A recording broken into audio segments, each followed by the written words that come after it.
que é de uma teologia wesleyana, né? John Wesley ele era inclusivista.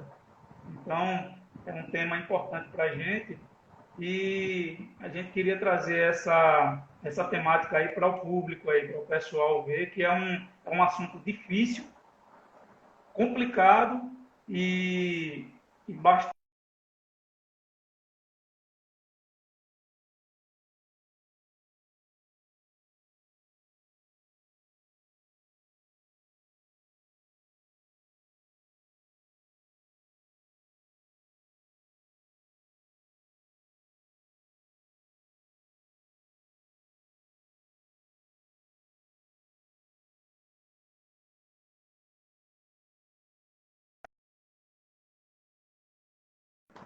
Livro, eu destaco 5 linhas interpretativas, né? O inclusivismo, o exclusivismo, o evangelismo pós-morte, né, que é a perseverança divina, o pluralismo religioso e o universalismo.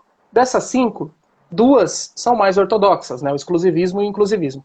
E eu disse a ele que talvez as pessoas ignorem o assunto pelo fato de que considerem o exclusivismo mais coerente, sem ao menos entender do que se trata o inclusivismo. Sendo assim, eu sugeri, não sei se vocês vão concordar, a gente discorrer um pouco mais sobre o inclusivismo, né? O que seria, quais são os principais argumentos, uma vez que é desconhecido se comparado com o exclusivismo, né? Porque as pessoas falam, os textos são claros, Atos 4:12, João 8, Romanos 10, são versículos que apontam claramente para a necessidade de confessar Cristo. Ou seja, então não existe qualquer outra interpretação que possa ser coerente além dessa. Aí a gente vem hoje na contramão e mostra que não. Tem uma linha de pensamento que é ortodoxa, que deve ser considerada, porque existem grandes homens de Deus que criam dessa forma, né? Então, a proposta seria apresentar aí o inclusivismo, né? Uma questão conceitual e os argumentos que geralmente são utilizados. Claro que talvez não vá dar, né, para discorrer da maneira que nós queremos, até porque o tempo é curto, né?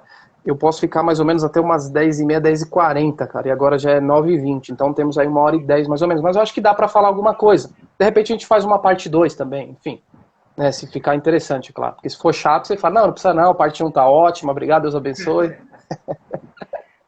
Tranquilo, tranquilo então, Kaique. Pode ser assim então? Pode ser. Inclusive, eu acho que o Thiago deu uma pesquisada aí no assunto. Eu também já tinha visto alguma coisa e dei uma pesquisada hoje para ver opiniões divergentes aí, para ver o que o pessoal pensa. E aí a gente vai te perguntando qualquer dúvida que for surgindo aí. Maravilha. Se eu souber responder na hora. Fica à vontade E aí. também assim, e também porque, olha, veja só, universalismo todo mundo conhece. O pluralismo religioso, grosso modo, também. A perseverança divina seria, assim, em linhas gerais, uma oportunidade que é dada ao indivíduo de ouvir o evangelho num contexto pós-morte, caso ele não tenha sido alcançado, ou se de repente ele ouviu o evangelho de forma nebulosa, de maneira que ele não compreendeu plenamente. Então seria dada uma outra oportunidade a ele. Mas aí, Hebreus 9:27, nós sabemos que é dada apenas uma oportunidade que após a morte segue o juízo. Então, assim, embora eu tenha discorrido aqui no meu livro, eu acredito que as 2 primeiras se destacam como mais coerentes, tá bom? E aí, nesse caso, a gente vai então pensar um pouquinho aqui sobre o inclusivismo, né, o que seria e quais são aí os principais argumentos, beleza? Podemos começar então? Certo. Antes de falar especificamente do inclusivismo, melhor dizendo, eu gostaria de apenas considerar 3 razões, pelo menos 3 boas razões pelas quais nós devemos pensar e refletir sobre a questão dos não evangelizados. A primeira é porque trata-se do problema soteriológico do mal, né? O problema soteriológico do mal, e qual que é esse problema? Veja só. Como conciliar a difícil questão da singularidade e exclusividade de Cristo com o fato de que bilhões de pessoas não obtiveram acesso a tal verdade? Deus nada pode fazer a esse respeito? Ora, não temos vários textos que demonstram o intento salvífico universal de Deus? Ou seja, como conciliar a ideia de que Deus estabeleceu um meio pelo qual o pecador seja alcançado e, portanto, salvo, que, por sua vez, é tão limitado e depende da boa vontade da igreja para comunicar essa tal boa nova. Deixa eu explicar isso aqui o que significa. A Bíblia diz que Deus ama a todos, que Cristo morreu por todos e que ele deseja salvar a todos. Mas algo aqui está em desacordo. Por quê? Por que é que Deus ama todo mundo, Cristo morre por todo mundo, e ele estabelece um meio de salvação que é tão limitado, por sua vez, que é a pregação do evangelho, né? A questão da fé audível, que depende da boa vontade da igreja. Ou seja, se os cristãos não forem pregarem, aqueles que não ouviram estarão perdidos. Então aqui, há um desacordo, porque a Bíblia mostra que Deus ama a todos e quer salvar, mas aí o meio que ele estabelece para que isso aconteça, ele é ineficiente, ele não é igual ao seu intento salvífico, que por sua vez é universal. Então, o primeiro elemento que surge é o problema soteriológico do mal. Como conciliar esse desejo universal de Deus em salvar com um método que é tão limitado e depende da boa vontade da igreja? Então esse é o primeiro problema que surge. O segundo trata do incontável número de pessoas que morreram sem jamais terem ouvido as boas novas de Jesus Cristo.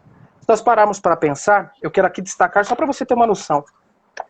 Segundo estimativas, no ano 100 depois de Cristo, havia na Terra cerca de 181 milhões de pessoas, das quais apenas 1 milhão eram cristãs.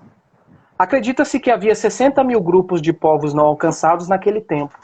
Por volta do ano 1000, a população mundial aumentou para cerca de 270 milhões de habitantes, sendo que desse total, apenas 50 milhões eram cristãs, e 50 mil grupos eram constituídos de povos não alcançados. Já no ano de 1989, havia 5,2 bilhões de habitantes, dos quais 1,7 bilhão eram cristãs, e 12 mil compunham grupos de povos não evangelizados. Sem contar aqueles que viveram antes da encarnação de Cristo e que nunca ouviram sobre os israelitas e a respeito do pacto de Deus com eles. Embora não seja possível precisar o número exato dessas pessoas, pode-se presumir que a vasta maioria delas encontra-se entre os ignorantes a respeito dessa questão. Então veja só, se nós pararmos para pensar, ao longo de toda a história da humanidade, é infinitamente maior o número de pessoas que não tiveram acesso acerca de Cristo e sua obra. E aí a pergunta que surge é, estariam todas essas pessoas condenadas à danação eterna por conta de um acidente histórico, geográfico ou por omissão da igreja? Então perceba, morreram muitas, outras tantas estão morrendo e infelizmente outras morrerão sem ouvir falar de Jesus Cristo. E a questão é, todas essas pessoas estarão condenadas ao inferno? Então essa é a segunda questão que é inquietante. Então esse é o segundo motivo que nos leva a considerar o assunto. E o terceiro é porque em 1 de Pedro 3,15, Pedro vai dizer que nós devemos estar prontos para responder acerca da nossa esperança, acerca do que cremos. Então todo cristão precisa estar minimamente preparado para ponderar sobre esse assunto. Você vai ser questionado na igreja, na universidade, quando forem objetar a sua fé cristã, ou em qualquer outro contexto. Então, se perguntarem a você acerca dos não evangelizados, é importante você saber discorrer minimamente sobre o assunto. Então, essas são pelo menos 3 boas razões que eu considero que nós devemos pensar no que diz respeito à questão dos não evangelizados. O problema soteriológico do mal, o incontável número de pessoas que morreram sem ouvir falar de Jesus Cristo, e terceiro, porque pelo fato de ser cristão, nós precisamos estar prontos para dar uma resposta minimamente razoável acerca desse tema espinhoso. Tá? Então, a nível de introdução, eu acredito que esses são pelo menos 3 bons motivos pelos quais nós devemos considerar o assunto. Até aqui tranquilo? Podemos prosseguir? Tranquilo. Okay. Podem me interromper a qualquer instante, tá, gente? Porque senão eu vou... O próximo tópico que tu vai abordar é sobre o que agora? Eu quero falar agora sobre o inclusivismo de fato. Né? Esse instante aqui foi só uma introdução sobre o tema, sem considerar nenhuma linha interpretativa, sobre o tema de modo geral, os não evangelizados. Por que devemos considerar? Por essas 3 razões. Agora nós vamos entender, grosso modo, o que seria o inclusivismo, tá bom? Então vamos lá. A primeira pergunta que surge... Não, a primeira questão que nós devemos mostrar é o seguinte. Quando se fala de inclusivismo, algumas pessoas tendem a conciliar o inclusivismo com o pluralismo e o universalismo. Só que isso é uma falácia. Por quê? Embora o pluralismo e o universalismo sejam inclusivistas no sentido estrito e restrito do termo, eles não são o inclusivismo evangélico que eu vou explicar. O universalismo ele é inclusivista porque inclui todas as pessoas na salvação. E o pluralismo religioso é inclusivista porque inclui todas as religiões como proveniente de salvação e não necessariamente salvação no sentido soteriológico do termo. Mas o inclusivismo nada tem a ver com o universalismo e com o pluralismo, porque o universalismo é uma crença ortodoxa que baseia-se nas escrituras, conforme veremos. Então, de antemão, eu já gosto sempre de falar, gente, inclusivismo não é pluralismo e não é universalismo. Porque com muita frequência, quando eu falo, eu acredito, cara, que a crença inclusivista seja coerente, as pessoas já começam a falar, não, isso aí é universalismo, isso aí é pluralismo religioso, quer dizer que um cara que não conheceu Jesus vai ser salvo mesmo crendo em outro Deus e começa a fazer uma salada. Eu falei, não, calma, gente, vamos por parte. Primeiro, o inclusivismo, ele não é o universalismo e ele não é o pluralismo religioso. Tá bom, Kaique, então o que é o inclusivismo? Né? Então, o que seria o inclusivismo? Para começar, é importante nós dizermos o seguinte: tanto o inclusivismo quanto o exclusivismo concordam em algo, com relação ao fato de que Cristo é base ontológica para a salvação. E o que isso quer dizer? Significa que tanto inclusivistas quanto os exclusivistas entendem que a salvação só é possível por conta do sacrifício substituto de Cristo. A salvação só acontece porque Cristo se deu em favor dos pecadores. Afinal de contas, se assim não fosse, não haveria perdão de pecados, não haveria redenção, não haveria reconciliação, estaríamos todos perdidos. Então, inclusivistas e exclusivistas concordam que a salvação está nos méritos de Jesus. Então, a partir daqui, a gente já vê que é uma crença ortodoxa, que é uma crença bíblica, que o fato de sermos salvos está nos méritos de Jesus e não nos nossos. Beleza, até aqui nós concordamos. Só que aí vem a discordância, porque o exclusivista, ele crê que Cristo é base ontológica e também epistemológica. Ou seja, ele vai dizer o seguinte: é necessário uma fé audível. Tanto é que se o não evangelizado ele não ouvir sobre Jesus Cristo, ele estará condenado por toda a eternidade. E aí o inclusivista ele vai destoar disso. Então se você perguntar para o inclusivista, a fé em Cristo é necessária para a salvação? Ele vai dizer sim, mas e reticências. Por quê?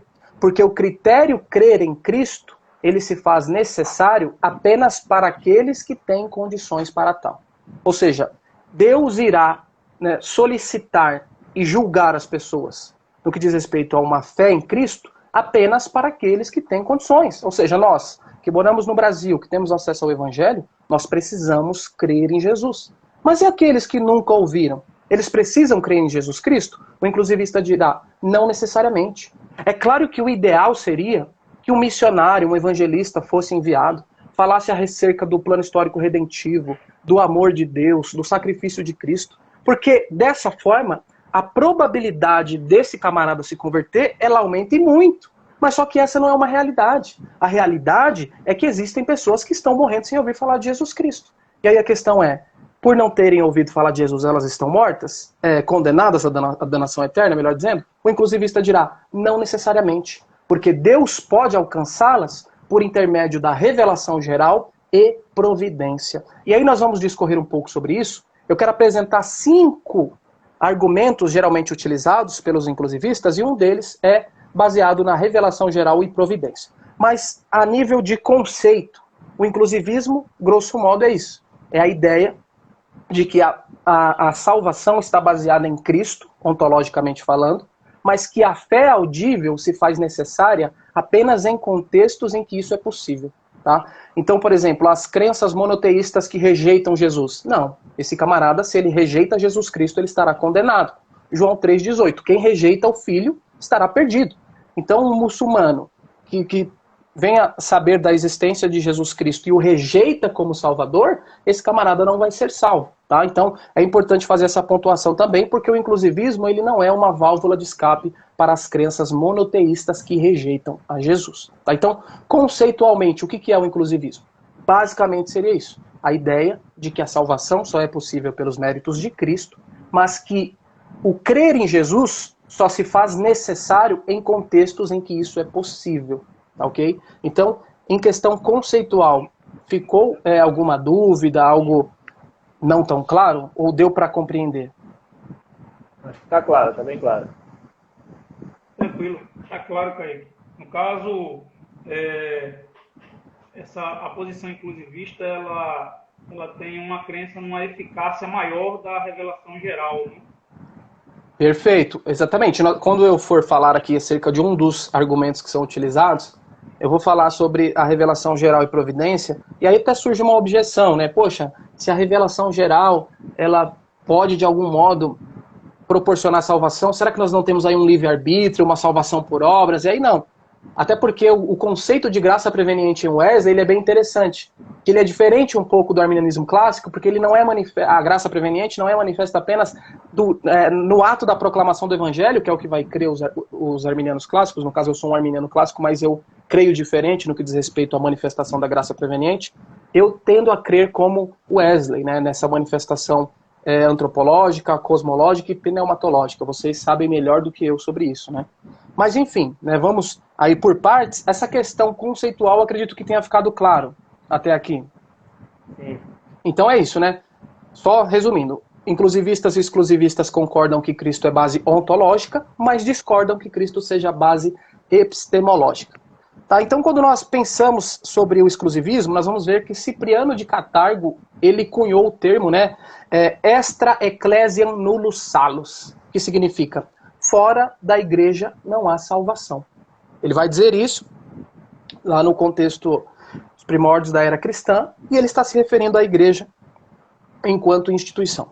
Só que esse termo, fora da igreja não há salvação, ele foi reverberado posteriormente por Calvino, por exemplo, e ele não estava se referindo à igreja como instituição, mas ao corpo místico de Cristo, a reunião, né, dos salvos de todos os tempos, enfim. Então, a crença exclusivista parece que ela remonta desde os primeiros séculos, mas o inclusivismo também. John Sanders, como eu disse, que é um dos proponentes aí do inclusivismo, bem como Clark Pinto, que eles vão falar, por exemplo, de alguns pais da igreja que criam ali de maneira assim, próxima de um inclusivismo, né? Ele vai citar Justino Mártir, Irineu, Clemente de Alexandria, Clemente de Roma, e aí além desses também Zwinglio, o próprio Armínio, o John Wesley, C.S. Lewis, Strong, o Billy Graham. Então, qual que é o ponto aqui? Mostrar que existem grandes homens de Deus ao longo da história que endossaram a crença no inclusivismo. Por quê? Porque a objeção do exclusivista o inclusivismo é uma crença tardia, surgiu agora. Mas não, quando nós remontamos aí aos primeiros séculos da era cristã, nós vamos ver Justino Mártir, por exemplo, defendendo, e aí posteriormente Clemente, o próprio Irineu. Então, só para mostrar que trata-se de uma crença que é sedimentada já há bons anos atrás, e ela não é uma crença tardia, como alguns exclusivistas costumam objetar tal crença, tá ok? Então, só esse pano de fundo histórico que não dá para perder tempo aqui, mas só para mostrar que de fato remonta, né, ali aos primórdios da era cristã e que existem grandes homens de Deus que creem também dessa forma. E aí pensando especificamente, né, nos argumentos que são utilizados pelos inclusivistas para defender essa ideia aí de uma possível salvação através da revelação geral e providência, por exemplo. O primeiro argumento, cara, que geralmente os inclusivistas irão utilizar para defender a ideia de um inclusivismo evangélico é a acessibilidade universal da salvação. E o que isso quer dizer? É basicamente semelhante à objeção que é feita quando nós falamos do problema soteriológico do mal. Então a acessibilidade universal da salvação acaba se tornando um dos argumentos do inclusivista, porque ele vai dizer o seguinte, olha só, a Bíblia nos mostra que Jesus Cristo morreu por todos. Nós temos vários textos que nós somos arminianos, nós cremos dessa forma, né, na expiação ilimitada. Então veja só, existem vários textos que mostram que Cristo morreu por todos. Existem textos que mostram que Deus, ele ama a todos. E existem textos que mostram que Deus não tem prazer na morte do ímpio. Jesus Cristo morreu por todos, ele ama a todos e Deus quer salvar a todos. E aí, o primeiro argumento da acessibilidade universal da salvação vai dizer o seguinte, se Deus ama a todos, se Cristo morreu por todos e ele quer salvar a todos, depreende-se então que ele proporcionará um meio de salvação que seja proporcional à sua intenção salvífica. Ou seja, Deus quer salvar a todos. Ele sabe que apenas a proclamação do evangelho não será possível em termos de alcance universal. Então, ele se vale de um outro meio, a saber, a revelação geral e providência, que é um dos argumentos que nós iremos discorrer. Mas o ponto é o seguinte, a pregação do evangelho é o meio por excelência, mas não é o único meio pelo qual Deus alcança o pecador. A pregação do evangelho, eu volto a dizer, é o meio por excelência, porque nada melhor do que uma exposição clara do evangelho para que o pecador tenha ciência de quem ele é, né, de que ele é um pecador, das consequências do pecado, de que ele não pode salvar a si mesmo, mas que apesar disso Deus decidiu salvá-lo, enviando Jesus Cristo, que Cristo retornará em grande glória. Então, quando você expõe o plano histórico redentivo, bem como todos os elementos que compõem a mensagem salvífica, a probabilidade do camarada se converter é maior. Mas a questão é, Deus não se limitou apenas à proclamação do evangelho a partir de uma fé audível. Ele utiliza-se também da revelação geral e providência para que os indivíduos que não foram alcançados por essa boa nova do evangelho propagada, né, de forma verbalizada, tenham acesso também a essa salvação. Afinal de contas, Deus os ama, Cristo morreu por eles e ele deseja salvá-los. Tá? Eu só queria fazer menção aqui de uma citação bem curta do próprio John Sanders, que ele diz o seguinte: se Deus não fizer um esforço genuíno para salvar os não evangelizados, deveria ser dito que Deus não deseja que eles venham à fé. Ou seja, a Bíblia diz que ele ama todos e que Cristo morreu por todos, mas se ele não fizer um esforço para que todos sejam alcançados, será que realmente Deus ama a todos? Cara, e Deus é um ser magnânimo, né? Onissapiente, sábio. Ele poderia muito bem proporcionar um meio de salvação que fosse além da simples e pura pregação do evangelho. Nesse caso, a revelação geral e providência, que é o que o inclusivista vai crer. Então ele diz assim, para que seja coerente com a vontade e intento salvífico de Deus, presume-se então que ele proporcionou um meio de salvação que seja abrangente, a saber, a própria revelação geral e providência. Só que além disso, né, paralelo a isso, o inclusivista vai se basear também naquilo que ele chama de o amor radical de Deus. Né? E o que seria o amor radical de Deus? É o amor de Deus sendo diferente do amor humano, no sentido de que ele mostra amor aos pecadores em situações que nós não faríamos. E aí um texto clássico, que muitas vezes é interpretado de maneira errada, é Isaías 55:8, onde diz assim: porque os meus pensamentos não são os vossos pensamentos, nem os vossos caminhos, os meus caminhos. E conforme John Sanders, o texto não está se referindo a uma diferença genérica entre Deus e a humanidade, que é o que geralmente nós entendemos. Antes, o contexto de Isaías 55 indica que o que distingue Deus da humanidade é a disposição divina de perdoar aqueles que seriamente o injuriaram. Além disso, nós temos também o texto clássico de Êxodo 7, que Deus ele vai liberar o povo ali do cativeiro egípcio. E aí Moisés ele chega para o faraó e pergunta se ele conhece a Deus, né? E aí ele diz que não conhece a Deus. E aí o termo conhecer ali, o John Sanders vai dizer, em Êxodo 7, versos 5, 17 e capítulo 8, 10, ele diz que a palavra hebraica para conhecer traz a ideia de um conhecimento pessoal e redentivo. Ou seja, Yahvé queria que Faraó e o povo egípcio experimentassem a verdade e a graça que concede vida. As pragas serviram, dentre outras coisas, para evidenciar a impotência e a inutilidade das divindades egípcias. Ok, mas ao demonstrar a debilidade dos deuses egípcios, Yahvé procurou libertar Faraó e os egípcios desse jugo e conceder-lhes a oportunidade de se voltarem para ele, o Criador e Redentor. Em outras palavras, Deus estava tentando evangelizar Faraó e os egípcios. O que o Sanders está dizendo é o seguinte, ele falou assim, os exclusivistas, eles não querem que sejam salvos aqueles que Deus quer salvar. E aí ele utiliza desse argumento do amor radical de Deus. Aí ele fala, Isaías 55:8 mostra isso. Êxodo 7, Deus queria salvar Faraó, Deus não queria apenas libertar o povo. O conhecer traz um sentido redentivo, ou seja, Deus queria redimir Faraó, é o que o Sanders vai dizer. Ele fala de Jonas também, Jonas não queria que os ninivitas fossem salvos, mas Deus queria. Por quê? Porque o amor de Deus é radical. E esse é um dos pilares da crença inclusivista. Porque o exclusivista parece que ele não quer que as pessoas, que que os não evangelizados sejam alcançados, né? O que o Sanders vai dizer. Não que necessariamente eu concorde com isso, né? Poxa, o exclusivista não quer que eles sejam salvos? Não, não sei.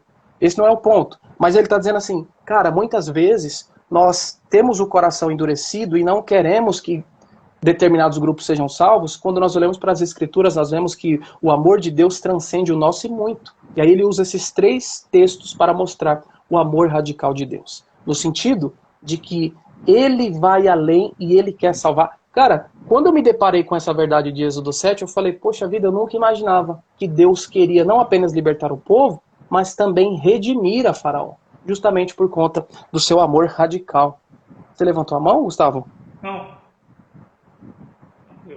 Ah, não levantou? Achei que você havia levantado. Achei que você queria falar alguma coisa. Tranquilo? Não, tranquilo. Mas já aproveitando a oportunidade aí, você citou alguns nomes. Eu percebi que o teólogo sistemático, o Millard Erickson, ele também é favorável a essa posição inclusivista, não é isso? Sim, ele é. Sim, e ele é calvinista, né? Porque às vezes as pessoas fazem uma relação entre inclusivista e arminiano, exclusivista e calvinista. O Millard Erickson, bem como Terence Thyssen, acho que a pronúncia deve estar errada, mas ele também são 2 calvinistas que acreditam no inclusivismo. Ele é um calvinista. Eu até citarei. Para ele ainda é coerente. Até dá para conciliar, né? Porque, por exemplo, você vai ter um John Piper, que o John Piper ele é exclusivista roxo, tem até um livro, né, chamado Jesus, o único caminho para Deus, que ele dirá, não. Aí até é curioso que ele faz uma ressalva, porque ele pega lá o contexto de Atos 10, de Cornélio, e aí ele diz assim, Cornélio não era salvo, mas ele chama aquilo de uma busca extraordinária, que é quando um povo não evangelizado, não alcançado, ele consegue se deparar com a existência de Deus, e ele decide, então, por desfrutar de um relacionamento. E aí Deus, então, de forma milagrosa, envia um missionário, um evangelista, para que vá e pregue o evangelho. Porque se não for assim, ele estará perdido. Aí o Piper chama de busca extraordinária, né? O camarada, ele não vai ser salvo se ele olhar para a revelação geral e providência. Ele precisa que o missionário vá lá na casa dele, como foi com Pedro, e pregue o evangelho de maneira integral para que ele crê. Né? Esse é o pensamento do Piper, não é necessariamente o que eu acredito. Mas sim, o Millard... Quem defende algo parecido é o Brian Abaciano, né? Que é um grande arminiano de renome, assim, mas ele defende uma visão mais parecida com essa, de que se a pessoa responde, de certa forma, positivamente à revelação geral, então Deus vai arrumar um jeito de a mensagem explícita do evangelho ser encaminhada para a pessoa. Sim, nem todos os arminianos são inclusivistas, né? Acho que o próprio o Jack Cottrell, ele é exclusivista, ele não crê no inclusivismo. Mas em contrapartida nós temos o Roger Olson, que ele é inclusivista, né? Inclusive, até mais para frente eu gostaria de citar um experimento mental que ele faz para objetar o exclusivismo, falando que o exclusivismo não se sustenta por razões lógicas. E ele faz um experimento mental que eu achei sensacional e eu registrei aqui e faz muito sentido de fato. Mas só continuando, daqui a pouco eu vou fazer uma citação do Millard Erickson, viu, Gustavo? Mas muito bem lembrado, realmente ele é um inclusivista sim. Mas ele é pessimista, tá? É importante fazer uma distinção também, porque nós temos inclusivistas que são otimistas, que acreditam que realmente muitas pessoas vão ser salvas através da revelação geral e providência. Aí tem, por exemplo, o Millard Erickson, que ele vai dizer, cara, isso até pode acontecer, mas é num grau extremamente pequeno, né? Ou seja, pode acontecer aqui e ali, mas não vai ser algo que vai acontecer em grande proporção. Então, existem aí os inclusivistas que se dividem entre aqueles que são mais otimistas, ou seja, realmente vai acontecer em grande escala, e aqueles que são pessimistas. Sim, nós não estamos negando que possa acontecer, mas vai acontecer em uma escala bem menor, né? Eles vão dizer isso. Tá? Então, é assim, claro que eu estou discorrendo aqui de maneira bem geral e panorâmica, mas só norteando, né, gente? Não dá pra gente pensar aqui de maneira minuciosa, exaustiva sobre cada um dos argumentos. Mas só para pontuar, o primeiro argumento utilizado é a acessibilidade universal da salvação. Ou seja, se Deus ama a todos, Cristo morreu por todos e quer de fato salvar a todos, depreende-se então que para ser justo, esse intento salvífico universal deve estar de acordo com a providência da salvação, que nesse caso é a revelação geral e a própria providência, manutenção do cosmos e tudo, conforme nós veremos a seguir. Mas, só pontuando, tá, gente? Porque não dá para discorrer realmente. Mas aí, quem quiser saber um pouco mais, compra o livro. Aproveitando para fazer o... que eu ia falar. Eu ia falar isso. Kaique não tem tanto tempo, pessoal, e aqui ele vai trazer só uma visão geral para o pessoal ter um conhecimento aí de mais ou menos do que se trata. Mas quem quiser conhecer um pouco mais, tem o livro dele. O livro dele pela editora. Isso, pode falar diretamente comigo, cara. Eu tô fazendo assim, um valor muito acessível. Porque pela editora, acho que está custando R$40 fora o frete. Comigo, por R$29 já está incluso o livro e o frete para qualquer lugar do Brasil. Então eu não estou ganhando absolutamente R$1 com isso. Meu prazer é ter a minha obra sendo lida por alguém, né? Meu prazer é puramente contribuir para o meio acadêmico com relação a esse assunto. Ainda sobre tá, isso, então se alguém quiser... Ainda sobre isso, tem uma objeção que normalmente se faz aí ao inclusivismo, que o pessoal relaciona necessidade de possibilidade de ser salvo através da revelação geral, fazem uma associação com a necessidade de se conhecer o evangelho propriamente dito. Qual seria o argumento do pessoal? Eles dizem que do pessoal que é contrário a essa posição, eles vão falar que seria melhor não ir anunciar o evangelho a essas pessoas. Poxa, cortou um pouco, cara. Eu não consegui compreender perfeitamente. Cortou um pouco a sua fala, Gustavo. Deixa eu falar de novo. Tá ouvindo melhor agora? Sim, por favor. Agora eu tô ouvindo. Pronto. Tem uma questão que o pessoal que é contrário, geralmente eles alegam que não, era melhor não ir anunciar o evangelho a pessoas que não conhecem do que anunciar Entendi. e permitir que eles...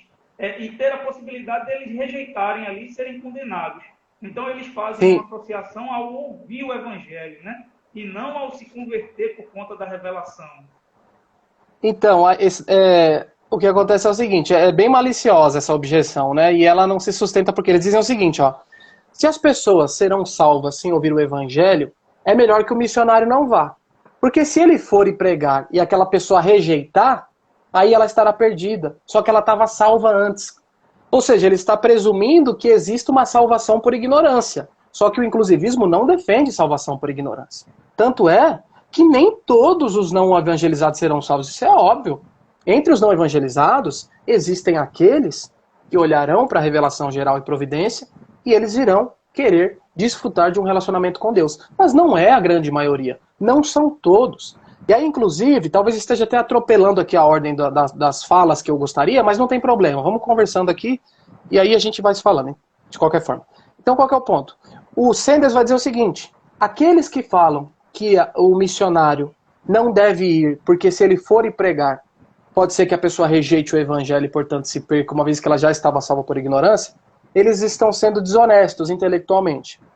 E aí ele usa o caso Cornélio para falar. Ele diz assim, ó, o Sanders parte do princípio que o Cornélio já era salvo, por conta do que o texto fala acerca da sua conduta, do seu comportamento. E aí ele diz assim, as pessoas vão perguntar, poxa, se Cornélio já era salvo, por que Pedro foi lá então?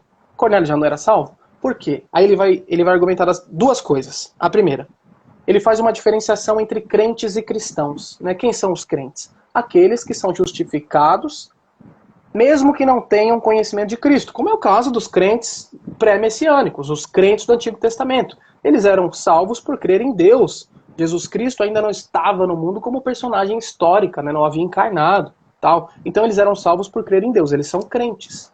E os cristãos? É aqueles que creem em Jesus Cristo e são justificados. Ou seja, muda apenas o objeto da fé. Uns creem em Deus, afinal de contas são pré-messiânicos, e os outros creem em Cristo. Então a diferença é essa. Uns são crentes e outros cristãos. Mas o objetivo de Deus é que todo crente hoje se torne cristão. Ou seja, aquele não evangelizado que creu em Deus, o objetivo é que o missionário vá lá e pregue o evangelho, porque quando chegar e pregar, é muito possível que ele vai se converter. Por quê? Porque ele já crê em Deus a partir da revelação geral, que é uma forma tão nebulosa de apontar para Deus. Imagina quando ele ouvir a riqueza de detalhes acerca do evangelho. Você acha que esse camarada vai pegar e falar, não quero esse evangelho. É lógico que ele vai querer. Então, o primeiro ponto, Deus quer que todos os crentes se tornem cristãos, porque assim sendo, desfrutarão de uma vida cristã, onde a sua visão de mundo será conformada à luz da palavra. Ou seja, você acha que, por exemplo, um crente messiânico, ele desfruta da vida cristã, assim como nós hoje, que temos conhecimento acerca de Cristo, dos benefícios do seu sacrifício, Davi não sabia de nada disso. Ele apenas ansiava por um Messias, conforme a promessa que foi feita, mas ele não sabia como seria isso. Mas ele creu em Deus e foi imputado por justiça. Ok. Só que ele não tinha esse conhecimento de Cristo que nós temos hoje. Então, o objetivo de Deus é que todos esses crentes não alcançados se tornem cristãos a partir da pregação do Evangelho. A partir daí a gente já mostra que o inclusivismo não é contrário às missões, muito pelo contrário, é favorável e muito. O próprio Billy Graham, os maiores evangelistas, né, de todos os tempos, ele era inclusivista, apesar de ser evangelista. John Wesley era um grande ganhador de almas, enfim, então o inclusivismo não é contrário às missões. E qual que é o segundo ponto? Pedro vai até Cornélio, por quê? Porque possivelmente os familiares deles não criam em Deus da forma que o Cornélio cria. Mas quando o evangelho foi pregado, eles passaram a crer em Cristo. Então qual que é a relação? O missionário vai até os povos não alcançados, porque entre aqueles existem os que não irão olhar para Deus através da revelação geral e providência e querer se relacionar. Então é necessário que aconteça uma proclamação do evangelho. Então essas são as duas razões. Primeiro, que o crente se torne um cristão e desfrute de uma vida cristã à luz da palavra e, portanto, seja transformado por ela e desfrute dos benefícios que ela traz. E segundo, porque existem pessoas lá que precisam ouvir o evangelho. Do contrário, elas não olharão para a revelação geral e providência e se relacionarão com Deus. Tá? Então, veja só, é extremamente falaciosa essa objeção, porque vai dizer que o inclusivista prega uma salvação por ignorância, o que não é verdade. Ninguém será salvo por ignorância, tá? Isso precisa ficar muito claro. Então, eu já ouvi muito isso, cara. Inclusive, eu tava trocando ideia com um amigo meu, e ele falou, Kaique, bacana, gostei do seu livro e tal, mas você não acha, né, que o inclusivismo, ele prega uma salvação por ignorância, e aí se o missionário for lá, poxa, saiu do conforto do seu país, foi lá pregar o evangelho, o cara rejeitou. Aí eu falo pra ele, cara, eu não acho que esse camarada que já crê em Deus através da revelação geral vá ignorar e não querer aceitar a Jesus, quando se tem a riqueza de detalhes que ele não tinha outrora e ainda assim ele cria em Deus. Eu quero citar depois, cara, exemplos práticos de povos não alcançados que nutrem uma fé extremamente semelhante à nossa, sem que nunca tivessem acesso à Bíblia, a Cristo. Eles creem em um Deus, que o nome é diferente, mas o conceito é extremamente semelhante ao nosso. É algo, assim, inexplicável, segundo a ótica humana. Mas existem de fato. Então, por que eu creio no inclusivismo? Primeiro, porque eu enxergo à luz da Bíblia, e também porque é comprovado de forma empírica que existem povos não evangelizados que creem em um Deus cujo nome é diferente, mas que o conceito é muito semelhante ao nosso. As práticas são extremamente semelhantes. Tá? E aí, nesse caso, o próprio Clark Pinnock ele vai assemelhá-los com os crentes pré-messiânicos. Ou seja, eles aguardavam o Messias, não tinham assim, uma clareza de quem seria esse Messias, mas enquanto isso criam em Deus. E por crerem em Deus, eles eram justificados. Então, de modo semelhante, aqueles que estão nas partes mais remotas da Terra, eles não sabem da existência de Jesus, mas eles creem em Deus e, portanto, possivelmente serão justificados. Mas aqui falando ainda da... Pode, porque se não deixar, eu... metralhadora, velho. Não, relaxa aí.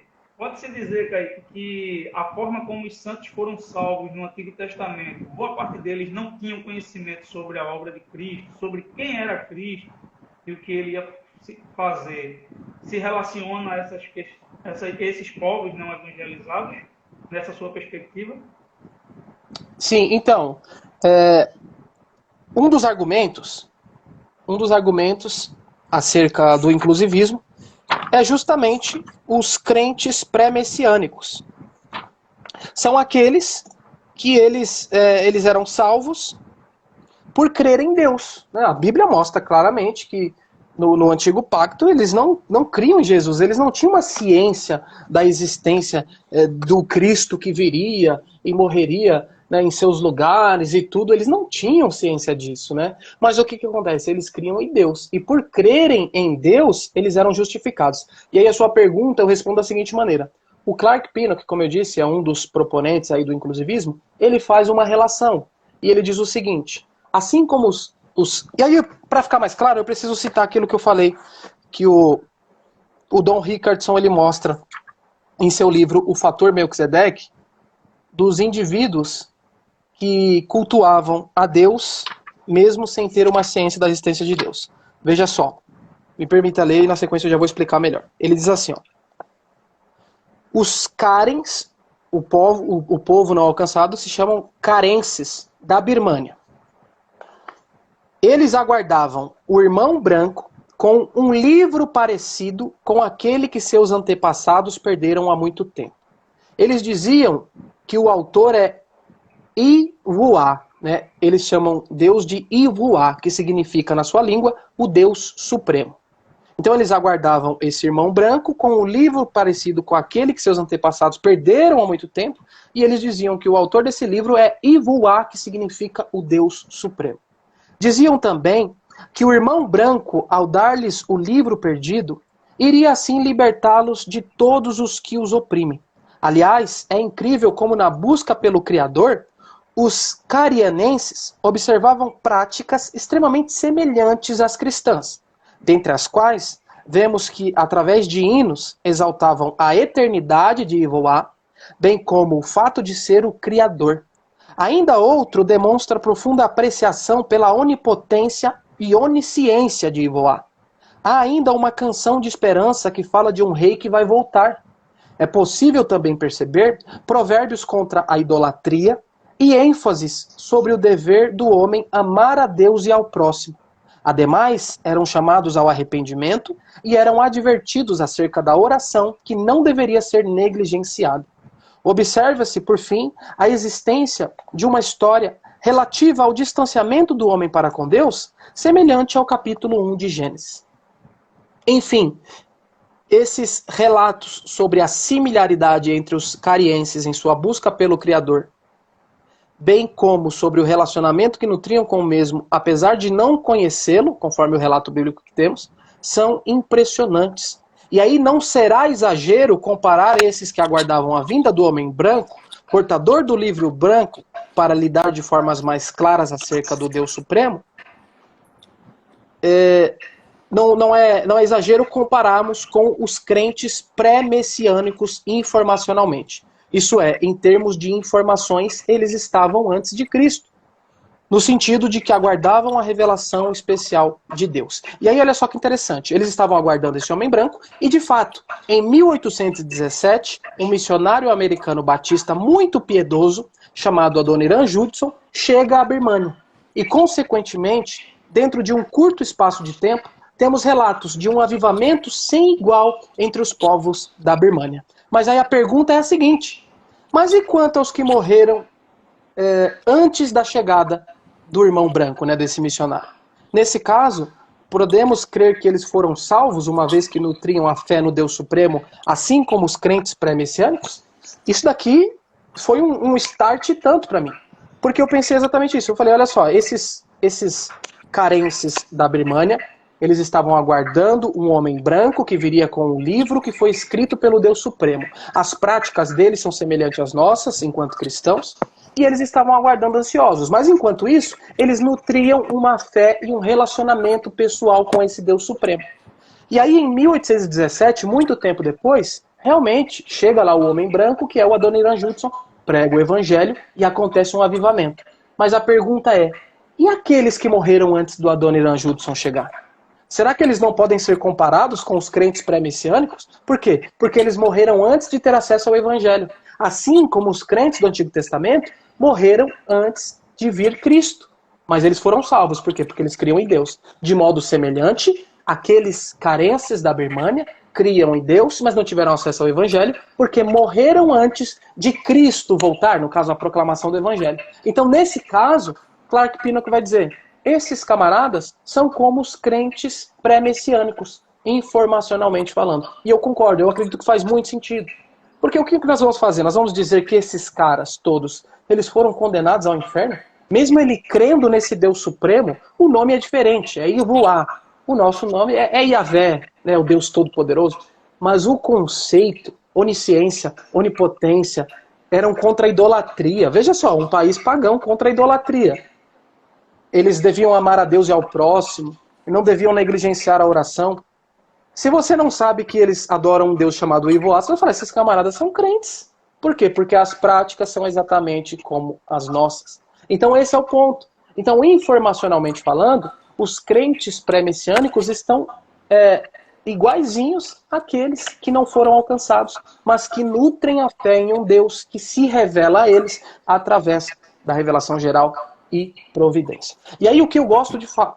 Pode vai lá, Gustavo. Só... Eu já ia pegar embalo e já encaminhar outro argumento aqui, ainda sobre a revelação geral, que é um texto bíblico.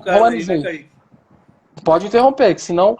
Olha, no caso, ainda sobre o fator Melquisedeque, inclusive isso que você falou aí tem relação com Melquisedeque. Quando tem um encontro de Melquisedeque e Abraão, me parece que cada um chamava a Deus de um nome diferente. Perfeito. Não é isso? Exatamente e isso. Era o mesmo Deus. O mesmo, você já leu, né, possivelmente esse clássico da missiologia, o fator Melquisedeque. E o autor mostra claramente ali no início. Eles estavam falando do mesmo Deus, porém com nomes assim, diferentes. Mas qual que é a ideia? Abraão, ele paga o dízimo. E aí Hebreus vai dizer que ele está reconhecendo ali talvez uma superioridade por parte do próprio Melquisedeque. E aí o Don Rickardson ele vai falar que nesse caso o fator Melquisedeque é a revelação geral e o fator Abraão é a revelação especial. E aí ele diz que quando Abraão paga o dízimo, ele está entendendo que a revelação geral ela é maior do que a revelação especial. É assim, interessante essa conclusão que ele chega. Mas o que você citou é perfeito, endossa muito bem o que nós acabamos de falar. É um conceito de um Deus com um nome diferente. E eu acho até interessante essa questão, até que entrou no Melquisedeque, porque a gente tem... Você está falando até de um grupo como se fosse uma coisa só, né? Os pré-messiânicos, né? Mas existem aqueles pré-messiânicos ainda dentro do contexto judeu, que ainda tinham uma expectativa messiânica e tudo mais. Mas é mais interessante ainda notar que antes da lei, antes da aliança com Abraão, a gente já tem exemplos de salvação acontecendo sem que houvesse essa expectativa messiânica, sem que houvesse sacrifício, sem que houvesse nada desse tipo de coisa. É interessante ver essa questão também desses outros povos, como aconteceu com Noé, como aconteceu antes de Noé também, né, no período... Perfeito. Muito bem. Exatamente. E qual que era ali o modus operandi de salvação? Crer em Deus. Entendeu? Então eles criam em Deus. Talvez ali o exclusivista ele pode objetar o seguinte: mas lá em Gênesis 3,15 eles tinham uma promessa, né, do proto-evangelho, de que viria. Mas assim, cara, particularmente, naquele contexto bem no início ali, Gênesis, eu acredito que eles não faziam a ideia de um Cristo que viria e morreria de forma substituta, cara. Aquilo ali é por inferência. Os judeus com toda a lei não conseguiram entender que Jesus era o Cristo, como é que o cara lá no início ia entender aquilo que era estar falando de Jesus? Exatamente, concordo plenamente, velho. Exatamente. Então eu também acho que é um absurdo, e realmente, cara, qual que era o modus operandi ali? Fé em Deus. E por que é que aqueles que não têm acesso a Cristo hoje, mas nutrem fé em Deus, como esses camaradas aqui que a gente citou, eles serão condenados, né? Quem somos nós para condená-los? Então, eu acredito que o exclusivismo, ele é muito simplista. Ele simplesmente fala, vai ser condenado e ponto. Não, não é assim. Nós precisamos refletir, pensar de fato. E aí eu vejo que o inclusivismo é mais coerente. E aí pensando ainda na revelação geral, que não tem base bíblica. E aí os reformados geralmente utilizam o texto de Romanos 1, 18 em diante, para falar o quê? Que a revelação geral ela é apenas base para condenação e nunca para salvação. Acho que vocês já ouviram isso, né? Isso é muito comum. E aí o próprio Wayne Grudem, enfim, a maioria esmagadora dos reformados vão falar: a revelação geral, ela não salva, ela só condena. E aí o Sanders vai dizer o seguinte, cara, primeiro, a revelação geral, ela não salva e nem condena. E nem a revelação especial. Por quê? Porque a revelação, ela simplesmente revela. Quem salva é Deus. A revelação geral revela de maneira um pouco mais nebulosa, ela é mais abrangente, mas ela não é tão clara. Mas só que a revelação especial ela é mais clara, né? A Bíblia e Jesus Cristo. Só que ambas as revelações, elas servem com um propósito. Qual? Revelar. Revelar a Deus. Agora, salvar, aí é o próprio Deus quem opera isso. E aí Romanos 1, 18 em diante vai dizer o seguinte. Primeiro, ninguém naquele grande dia vai poder alegar ignorância. Você está sendo condenado porque você não quis aceitar a Deus. Aí ele vai falar assim, eu não sabia da existência de Deus. Ninguém poderá falar isso. Porque em Romanos 1, Paulo vai discorrer acerca do fato de que todos os seres humanos, né, que têm a sua capacidade cognitiva ali normal, ele é capaz de enxergar a Deus através da revelação geral. E aí tem Salmo 19 e Romanos 1 são textos clássicos que falam sobre isso. E aí Paulo vai dizer assim, vocês serão indesculpáveis. Né? O termo ali, salvo engano, é anapologeto, né? Não poderão fazer apologia de si. Ou seja, vocês enxergam a Deus e vocês rejeitam deliberadamente esse Deus. E aí eu faço uma leitura contrária. Ou seja, porque se o indivíduo ele enxerga Deus e o rejeita, presume-se que ele poderia ter se relacionado. Porque se ele será condenado pelo fato de que ele rejeita, significa que ele poderia não ter rejeitado. Ou seja, imagina só Deus condenando, falando assim, ó, eu tô te condenando, viu, o povo não alcançado. Por quê? Porque você me enxergou na revelação geral, mas você ignorou. É como se ele dissesse assim, eu estou pedindo para você ir daqui até o centro da cidade, carregando uma geladeira nas costas, e se você não for capaz, eu ainda vou te punir. É como se Deus desse uma tarefa impossível de fazer, e ainda Deus irá punir o homem por isso. Então, Romanos 1, e aí nós temos até aqui alguns comentaristas bíblicos que defendem a ideia de que Romanos 1 é base para a ideia de que há possibilidade de salvação através da revelação geral, pelo fato de que serão condenados aqueles que rejeitam. Mas entre os que rejeitam, existem aqueles que respondem positivamente. Mas aí alguém vai objetar, mas aí não traz a ideia de um livre-arbítrio, de uma salvação por obras? Não, porque a manifestação da graça preveniente, né, conforme o Wesley propõe, ela é antropológica, cosmológica e pneumatológica. Então, a todo instante essa graça está sendo manifestada. Então não é o homem que vai até Deus. No simples fato de revelar-se ao homem, Deus está manifestando a sua graça, mostrando-se a ele e dando então a oportunidade de que ele responda positivamente o convite para a salvação. Então, se o indivíduo decidir relacionar-se com Deus, Deus certamente o salvará. Esse é o argumento acerca da revelação geral e providência. E aí o pessoal vai dizer, mas não tem nenhum versículo claro que fale que há possibilidade de salvação pela revelação geral e providência. Ok, mas nós também não temos nenhum versículo claro que fale que a salvação é exclusivamente pela fé em Jesus Cristo. Mas e Atos 4:12, João 8 e Romanos 10? O inclusivista vai dizer o seguinte, esses são versículos que apontam para o fato de que Cristo é a base ontológica, ou seja, a salvação só é possível por Cristo, e também são contextos em que as pessoas estão ouvindo o evangelho, então realmente elas precisam responder. Tá? Então, quer dizer, esses textos não tratam dos não evangelizados. Então a gente exclui eles. Eles tratam de pessoas que estão ouvindo o evangelho. E se você está ouvindo o evangelho, você precisa responder. Mas esses textos não tratam dos não evangelizados. Então, quer dizer, se o camarada vir para mim e falar, o inclusivismo carece de base bíblica, ou seja, de textos claros que falem sobre isso. Eu respondo, o exclusivismo também. Não temos nenhum texto que fale claramente.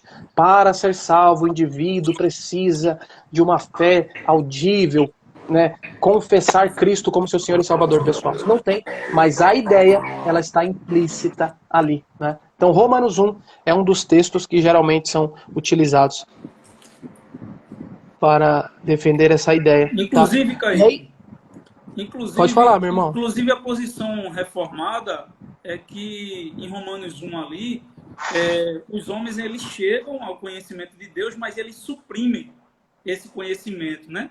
Eles deliberadamente suprimem esse conhecimento. Então, não é obrigado que todos suprimam, né? Exatamente. Eu creio dessa forma. Eu faço essa leitura contrária do texto e eu acho que ela é possível. Quer dizer, não é porque alguns suprimem que todos irão suprimir. E ele está dizendo assim, vocês são indesculpáveis porque suprimem, vocês rejeitam. Então, eu só posso chegar à conclusão lógica de que o contrário é verdadeiro. Se Deus irá condenar as pessoas porque elas suprimem e rejeitam, ele só vai condenar porque elas fazem isso, mas o contrário poderia ser feito.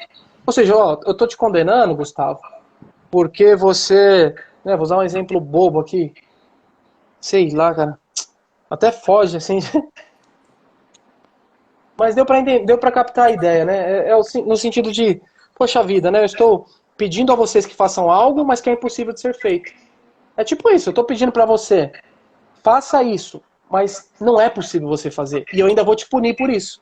Essa é a ideia ali de Romanos 1, de uma condenação por pessoas que rejeitam. Você está rejeitando, mas você não poderia aceitar, porque a revelação geral só condena, e eu ainda vou te condenar ao inferno por isso por toda a eternidade. Essa é a ideia, então é meio inconcebível. Então, nesse sentido, nós não temos versículos que falem claramente. Olha que né, é preciso uma fé audível, do contrário você estará condenado. Nós não temos, tá? E aí um outro argumento que surge é a questão do princípio da fé. Né? E a questão é a seguinte, tá bom, exclusivista, a pessoa precisa ouvir sobre Jesus, ela precisa crer em Cristo. Mas o que necessariamente ela precisa saber acerca de Jesus? Ela precisa saber acerca da justificação pela fé, precisa saber que Jesus Cristo é 100% homem, 100% Deus. Ela precisa saber sobre a Santíssima Trindade, a relação que Cristo tem ontologicamente falando com o Pai e com o Espírito. E aquele pastor que está lá no interior, né, do Nordeste, que não tem muito conhecimento bíblico-teológico, ele só sabe falar Jesus te ama. Ele não tem muito conhecimento bíblico. Esse camarada vai ser salvo? Sim ou não? Por quê? Porque você está dizendo que precisa saber sobre Jesus Cristo. Tá? Mas o quanto sobre Jesus ele precisa saber? Fala para mim. Então, quer dizer, nós não podemos assegurar uma salvação por conhecimento, justamente porque nós temos graus variados de conhecimento. Nós temos irmãos que têm muito conhecimento bíblico e teológico, mas que naquele grande dia ouvirão: apartai-vos de mim porque eu nunca vos conheci. E em contrapartida, nós temos aqueles que sabem o básico, nunca ouviram falar de justificação pela fé. Às vezes nem sabem que Jesus Cristo é Deus, né, na forma que nós sabemos, estudantes de teologia, mas ainda assim serão justificados, justamente porque Deus julgará cada um a partir da medida de graça que recebeu. Tá entendendo? Então, essa é uma objeção que surge também, porque fala, precisa crer em Jesus, tá, mas o quanto é necessário saber acerca de Cristo? O quanto eu preciso saber de cristologia para ser salvo? Né? Então esse é um argumento que surge, e aqui é o experimento mental que o Olson faz, mas pode falar, Thiago, na sequência eu já vou mostrar. Nesse aspecto tem até a própria questão dos infantes, né, dos bebês. Muitos reformados eles creem que eles são salvos, né? A grande maioria, eu sei que tem algumas exceções, mas assim, de maneira geral se crê que os bebês, as pessoas que não têm funções cognitivas em ordem também são salvos, podem ser salvas. E eles não têm conhecimento nenhum da relação do Evangelho, da obra de Cristo na cruz e tudo mais. Eles são salvos com base em alguma coisa. Eles são salvos por Cristo, mas não exatamente por um entendimento perfeito.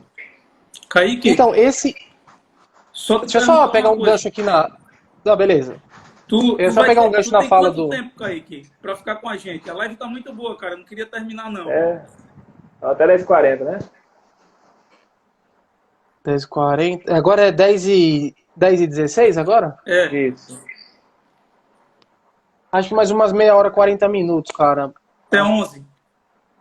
Estourando 11. 11, pronto. Então não vou te interromper mais não. Vou deixar tu falar. Não, fique em paz. Pode falar, por favor. Vocês contribuem, porque senão eu fico... Por quê? Porque vocês estão olhando de fora, e assim, eu tô falando, e pra mim tá tudo muito claro. Por quê? Porque eu estudei o assunto. Mas às vezes você tá de fora e fala, mano, isso aqui ficou uma ponta solta, eu não entendi esse argumento, tá falando besteira. Então, pode parar, eu até peço que você faça isso. Fala, Kaique, isso aqui não ficou muito claro, não entendi muito bem, tá? Faça isso, por favor. Certo. Mas voltando aqui à questão dos... Tu vai pegar o gancho aí de Tiago, e depois disso eu ia pedir que tu respondesse a pergunta aí de Armínio Sincero, que ele colocou Romanos 10:9. Mas continua aí. Tá. E com relação ao que o irmão Tiago perguntou, né? Ele acrescentou, né? Falando aí acerca dos mentalmente incapazes e das crianças que não atingem a idade da razão, ou até mesmo aquelas que morrem, né, de forma intrauterina, a partir de um aborto, enfim. Esse é um dos argumentos que são utilizados também pelos inclusivistas. E aí é curioso, porque realmente o próprio John Piper, Ronald Nash, que são dois proponentes aí do exclusivismo, eles acreditam que realmente as crianças e os mentalmente incapazes serão justificados por Cristo. E aí, nesse sentido, o inclusivista pergunta, ora, então quer dizer que nós temos algum tipo de inclusivismo aí? Nós temos então um grupo, né, de pessoas, ainda que seja em caráter de exceção, que serão salvos, apesar da ignorância acerca da existência de Cristo? Né? Então acaba se tornando um argumento e uma arma que o inclusivista utiliza para objetar essa incoerência do exclusivista, né, que vai dizer, não, se você não crer em Cristo, você estará perdido. Tá bom, mas e as crianças e os mentalmente incapazes? Ah, não, eles sim, em caráter de exceção pode. Tá, mas em caráter de exceção Deus também não pode utilizar-se da fé que os não evangelizados têm em Deus para salvá-lo? Né? Então, esse seria um argumento muito bem pontuado, Thiago. Muito obrigado, viu, pela sua contribuição. Romanos 10:9, Kaique. Vamos lá, então. Deixa eu ler o texto, para ficar mais claro. A pergunta, eu acho que ele quer saber se é necessário confessar com a boca para salvação? Então, cara, é o que eu lhe disse. Não, mas vamos ler os versículos seguintes. Porque ele diz assim, né? Como ouvirão se não há quem pregue? Mas aí na sequência ele vai falar assim, todos ouviram. Vamos ler o texto rapidinho. Ó, veja só, Romanos 10, do 9 em diante. Porque se com a tua boca confessares Jesus como Senhor e em teu coração creres que Deus o ressuscitou dentre os mortos, serás salvo. Pois com o coração é que se crê para a justificação, e com a boca se faz confissão para a salvação. Porque a Escritura diz, todo o que nele crê nunca será envergonhado. Pois não há distinção entre judeu e grego, porque o mesmo Senhor é o Senhor de todos, rico para com todos que o invocam. Vai vendo, todos que o invocam. Porque todo aquele que invocar o nome do Senhor será salvo. Aí começa aqui os versículos, né, que os exclusivistas lançam mão. Como, pois, invocarão aquele em quem não creram? E como crerão naquele de quem não ouviram falar? E como ouvirão se não há quem pregue? E como pregarão se não forem enviados? Assim como está escrito, como são belos os pés do que anunciam coisas boas. Mas nem todos deram ouvidos ao Evangelho, pois Isaías diz, Senhor, quem deu crédito à nossa mensagem? Portanto, a fé vem pelo ouvir e o ouvir pela palavra de Cristo. Mas pergunto, né, de forma retórica, uma diatribe, ali é um recurso que Paulo utiliza, né? Ele diz assim, mas pergunto, será que não ouviram? E aí ele responde, claro que sim. Sua voz ecoou por toda a terra, e suas palavras até os confins do mundo. Então veja só, Paulo ele faz uma pergunta retórica, né, que é uma diatribe, ele diz assim, mas pergunto, será que não ouviram? Verso 18. Aí ele disse, claro que sim, sua voz ecoou por toda a terra, e suas palavras até os confins do mundo. Apesar da limitação que há na propagação do evangelho de forma verbalizada, Paulo vai dizer que todos ouviram. Por quê? Justamente porque Deus se vale também da revelação geral para alcançar aqueles que ele deseja salvar. Então, o confessar, ele é fundamental para quem? Para quem tem condição. Ou seja, aqui no contexto nacional, onde há liberdade para pregar o evangelho, aqueles que não confessarem a Cristo como Senhor e Salvador estarão condenados por toda a eternidade. É o que eu falei no início da live, eu não sei se ele estava presente. Mas o inclusivismo, ele não é uma válvula de escape para as crenças monoteístas. Então aqueles que sabem da existência de Cristo e não o confessam como Salvador, antes o rejeitam, esses estarão condenados, João 3,18. Mas e aqueles que nunca ouviram? Eles não ouviram o evangelho, né? Eles não foram evangelizados, mas eles foram alcançados. Inclusive até o termo não alcançado ele é errado.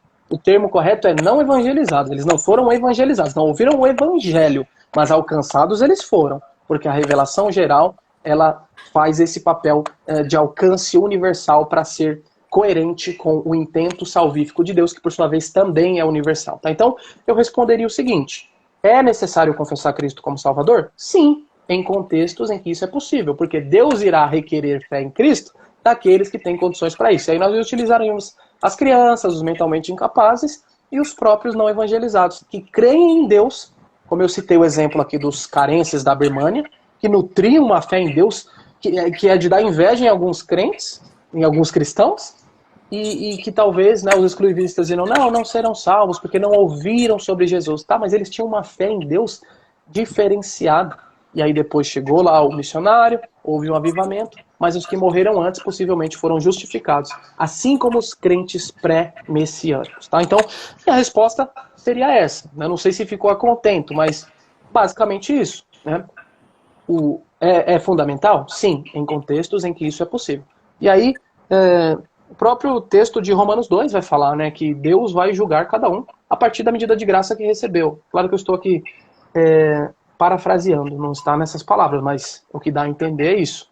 E é óbvio, Deus não vai julgar uma pessoa por aquilo que ela não teve ciência, não teve conhecimento. Mas aí, continuando, né, eu falei do experimento mental que eu ia citar do Roger Olson, né, que eu falei que é bem pertinente, e olha só que curioso, e bem intrigante, diga-se de passagem. Deixa eu só me localizar aqui. Aqui, ó, vamos lá. Ó, Veja só, Roger Olson, um grande arminiano, e ele diz o seguinte: o argumento exclusivista não se sustenta logicamente falando.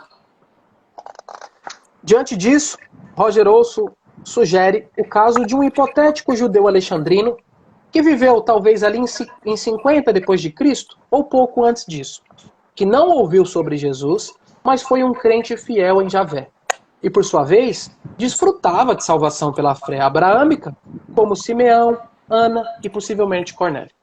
Tal crente, como Simeão, Ana ou Cornélio, aí ele cita aqui Lucas 2,25, vai dizer o seguinte: era justo, devoto, ansioso para a consolação de Israel, e o Espírito Santo repousou sobre ele. Esse era o modus operandi de salvação no Antigo Testamento. Diante de tal cenário, a questão é: o que aconteceu àquelas pessoas se nenhum apóstolo cristão ou outra testemunha as alcançou com o Evangelho de Jesus antes de morrerem? Talvez tenhamos como resposta que esse hipotético judeu tenha sido salvo em caráter de exceção, por sua fé em Yahvé, apesar da sua ignorância para com Cristo. Tal perspectiva implica a adesão de algum tipo de inclusivismo, isso é fato.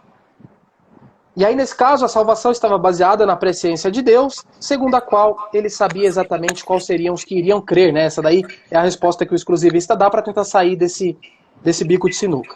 E aí, nesse caso, o Olson, ele potencializa mais o problema dizendo o seguinte: suponha que nosso fiel homem judeu de Alexandria tenha morrido e ido para o céu. Beleza. Ele nunca ouviu falar de Jesus Cristo, morreu e foi para o céu. Mas e o filho dele? Seu filho, nascido no ano 40, cresceu para ter a mesma fé abraâmica em Deus que o seu pai teve. Ele adorava no templo alexandrino, frequentava a sinagoga fielmente e confiava em Yahvé para sua salvação. Ele se arrependeu dos seus pecados, fez o seu melhor para agradar a Deus com sua vida, deu a Deus toda a glória pela sua salvação e etc. Ele aguardava a vinda do Messias prometido por Deus, embora não soubesse que ele já havia chegado. Seu pai, com fé idêntica à sua, morreu e foi para o céu, sem nunca ouvir o Evangelho de Cristo. Mas, de acordo com o meu amigo exclusivista, o filho dele morreu no ano 70 e foi para o inferno. Por que Deus também não o aprovaria? E seu filho e todos os outros em todo o mundo que vieram a ter uma fé abraâmica em Yahvé? Em que ponto Deus disse: basta, é o suficiente, não vou salvar ninguém que não ouve o Evangelho de Jesus Cristo? Então, olha só. Imagina esse cara, ele é contemporâneo de Cristo, ele cria em Deus, desfrutava de salvação conforme o modus operandi do Antigo Testamento. E aí ele morre sem ter ciência de Cristo, afinal de contas, naquele contexto eles não tinham acesso à informação como nós temos hoje. Então ele nem ficou sabendo de Jesus. Ele esperava o Messias, mas não sabia que Jesus já estava por lá. Então ele morreu sem ouvir o Evangelho. Os apóstolos não chegaram até ele, nenhuma testemunha cristã chegou até ele e pregou o Evangelho. Ele morreu e foi para o céu. Só que aí esse cara teve um filho, 20 anos depois, que também não teve acesso a Jesus Cristo. Mas ele nutria a mesma fé que o pai dele, que foi salvo. Só que aí o exclusivista vai falar: não, o filho dele nasceu 20 anos depois, Cristo já havia morrido, então esse daí pegou e foi para o inferno. Aí o Roger Olson vai falar: que coerência que há nisso? Quando foi que Deus falou: basta, a partir de agora só vou salvar quem crê em Jesus Cristo? Quando isso aconteceu? Aconteceu na morte de Cristo, na ressurreição? Quando ele ascendeu aos céus, no Pentecostes? Quando que aconteceu isso? A Bíblia não fala. Então, isso é o que nós estamos atribuindo ao texto. Nós estamos dizendo: a partir de então é necessária a fé em Cristo, mas nós não temos um versículo sequer que diga: a partir de agora só vou salvar quem crer em Jesus. Você entendeu? Então quer dizer, veja só, esse judeu alexandrino hipotético, ele cria em Deus, morreu e foi para o céu. Só que aí o filho dele, que não teve acesso a Jesus, morreu e foi para o inferno. Por quê? Porque ele não confessou a Cristo. Mas como ele iria confessar se ele não tinha ciência de que Cristo estava, né, que Cristo havia vivido ali naquele contexto, enfim. Então, quer dizer, Roger Olson vai falar, logicamente falando, o exclusivismo não se sustenta, ele não tem sentido, né? E eu concordo em parte com ele, porque realmente, né, em que momento da história Deus falou: a partir de agora basta, né? Só quem confessar Cristo como Senhor e Salvador será justificado, e quem crer em mim, mas não confessar a Jesus, eu condenarei por toda a eternidade. Nós não temos nenhuma informação acerca disso, né? Então, eu acho interessante esse experimento mental que o Roger Olson utilizou para falar acerca daqueles que não foram evangelizados.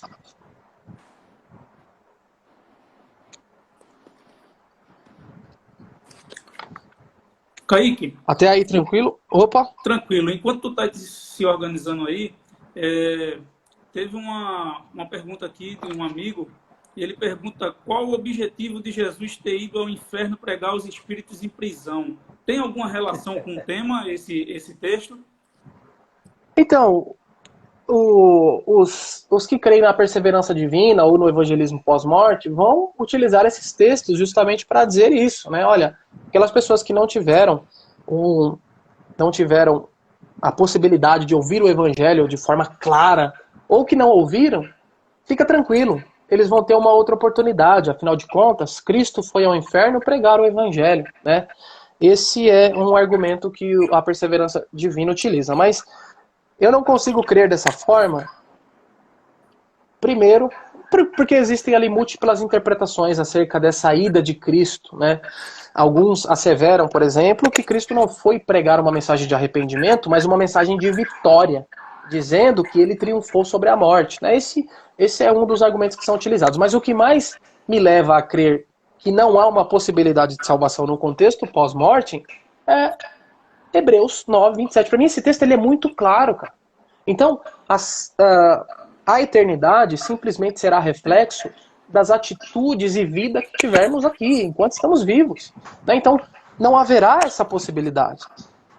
Por quê? Justamente porque é dada ao homem uma vida só e após a morte segue o juízo. Então, para mim, eu nem considero a questão da perseverança divina ou evangelismo pós-morte um argumento tão ortodoxo assim. Justamente porque nós não temos base bíblica para isso. Tá? Então, eles baseiam-se apenas nesse texto, que por sua vez existem várias interpretações acerca dele. E que nesse caso talvez nem se trate de uma mensagem, né? Eu não acredito que se trate de uma mensagem redentiva, com vistas ao arrependimento daqueles que não tiveram a oportunidade. Justamente por quê? Porque a oportunidade é dada sim através da revelação geral e providência, conforme nós estamos vendo até aqui, né?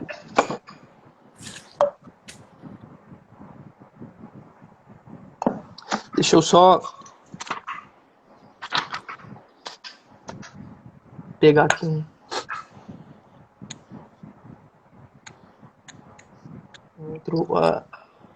um outro aspecto. Enquanto isso, o Rani aqui está perguntando de livros para se aprofundar no assunto, né? Além do seu livro, não sei se há outro livro sobre o assunto que trate diretamente do assunto, né?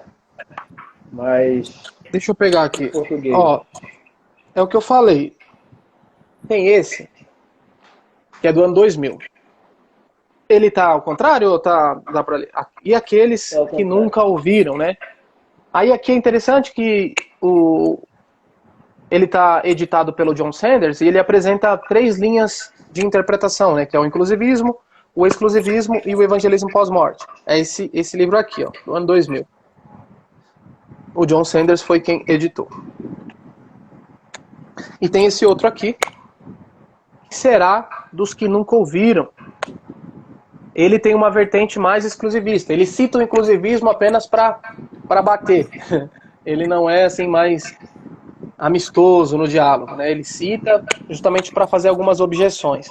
Mas assim, é os dois que falam do assunto. Tem aqui o do John Piper também, Jesus, o único caminho para Deus, mas ele é bem sucinto e ele é totalmente exclusivista também. Então, o que você vai ter que vai escorrer um pouco mais sobre o outro ponto de vista que não seja o exclusivismo é esse aqui, perdão, esse aqui do John Sanders, tá? E esse aqui do Kaique Zlumial. Mostra aí de novo, Kaique. Tem gente perguntando. Mostra aí de novo. Peraí, rapidinho. Peraí.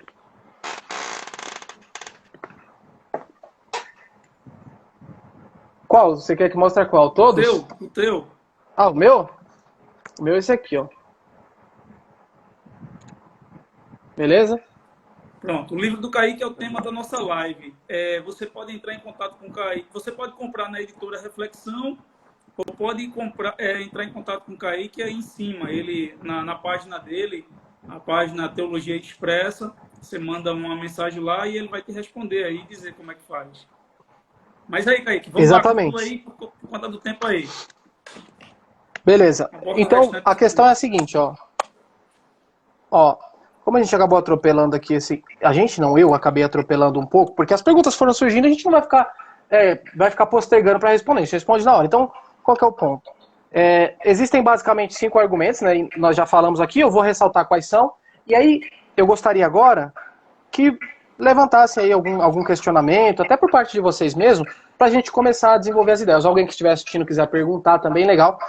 Mas só para fazer aqui uma revisão geral, né? Quais são os 5 argumentos que o inclusivista utiliza-se para defender a sua ideia? Primeiro, acessibilidade universal da salvação. É a ideia de que Cristo morreu por todos, que Deus ama a todos e que Ele quer salvar a todos e, portanto, Ele proporciona um meio de salvação que seja semelhante à sua intenção salvífica, portanto, universal. E aí é a revelação geral e providência. Então, primeiro, acessibilidade universal da salvação. Segundo, revelação geral e providência, né? Foi o segundo argumento que nós vimos aqui.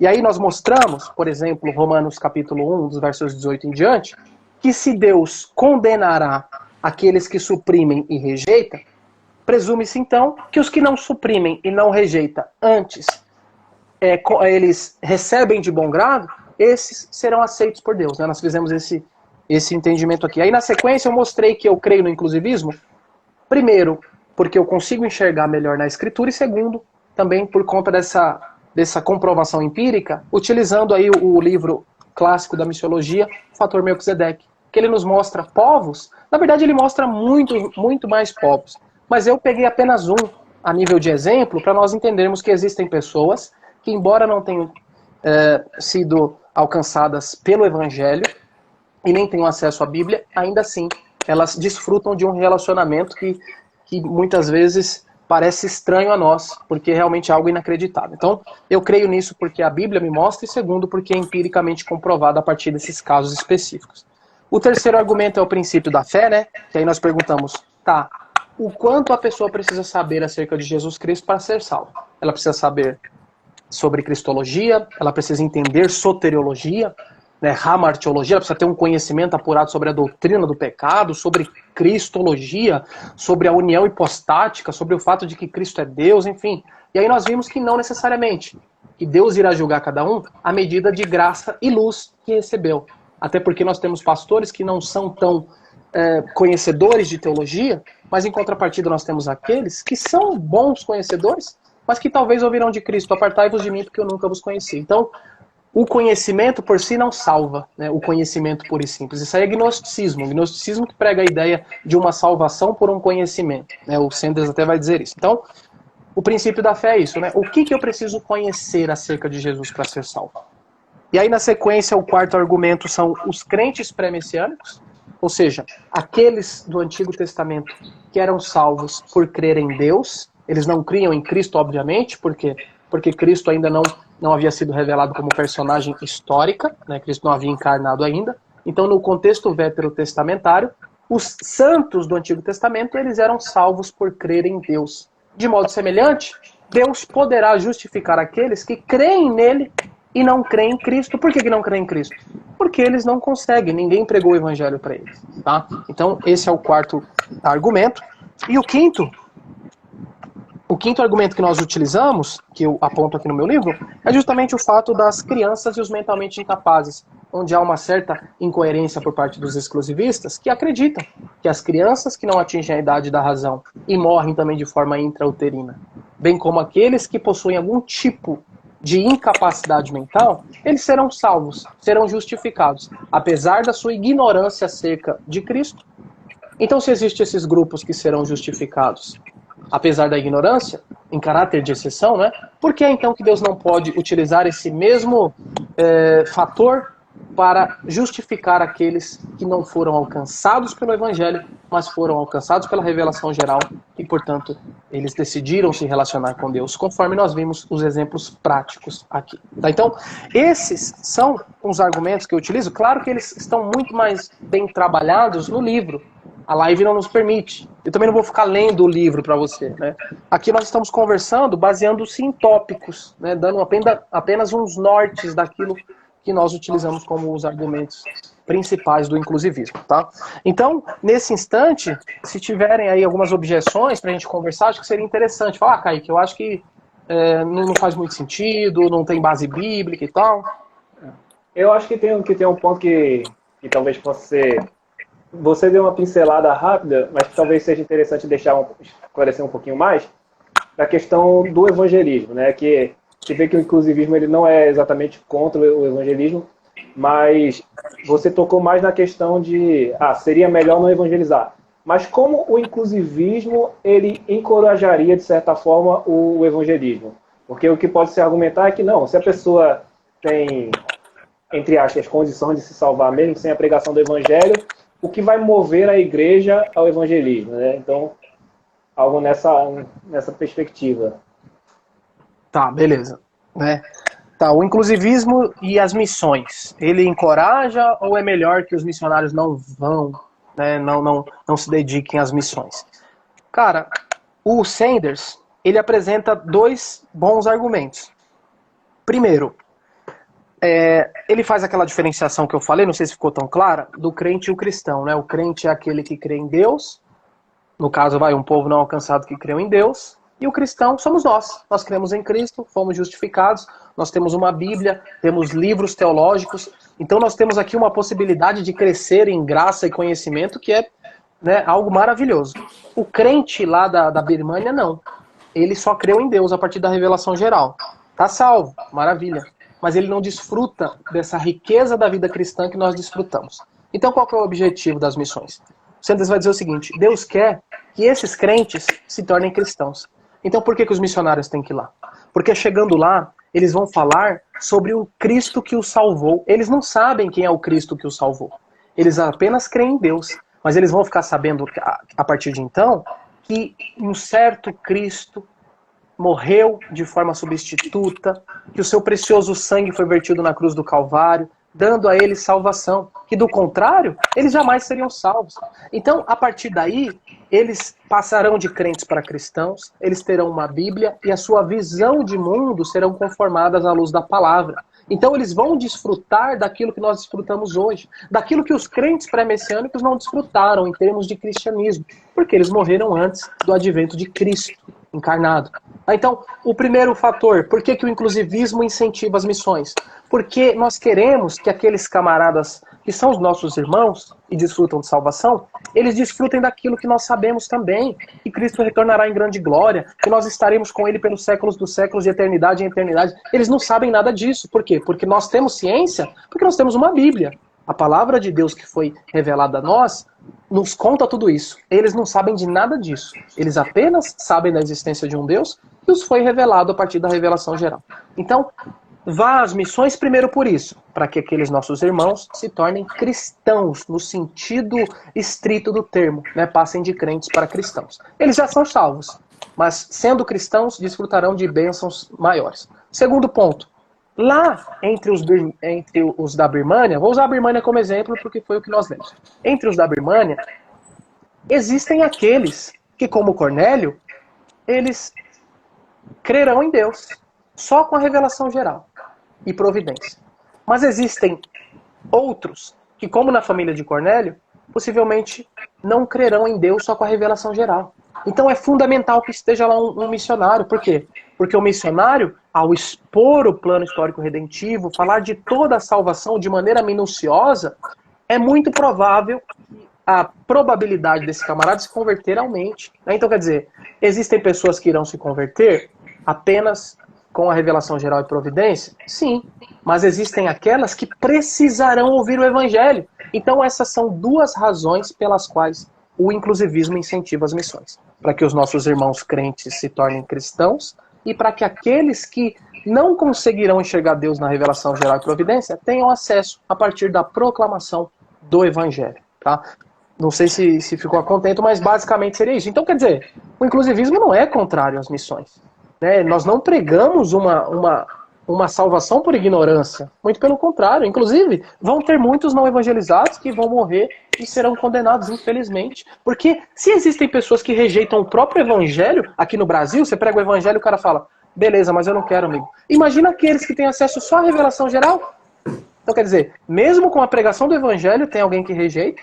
Imagina aqueles que não têm o evangelho, têm só a revelação geral. Então, é imprescindível as missões, precisamos ir urgentemente. Mas a questão é, se nós não chegarmos, ainda assim, Deus estabeleceu um outro método que não é tão eficiente, mas que ainda assim proporciona salvação, que é a revelação geral. Tá? Então nós temos um pensamento mais otimista, se comparado com os exclusivistas. Porque os exclusivistas vai dizer, cara, se ninguém chegar lá, eles vão tudo pro inferno.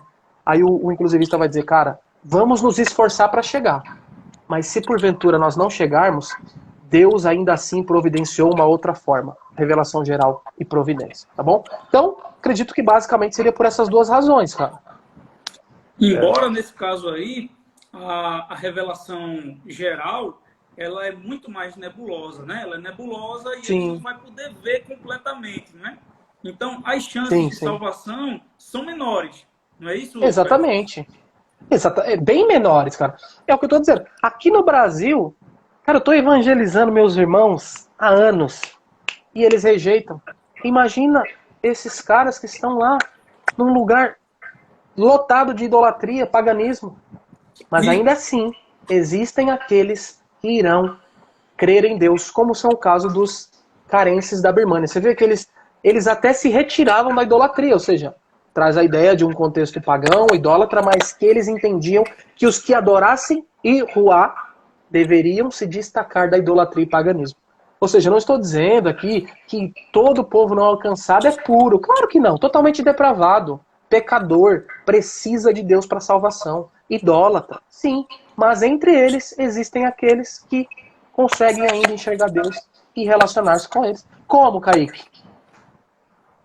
Não sei, cara. Mas eu sei que existe. Por quê?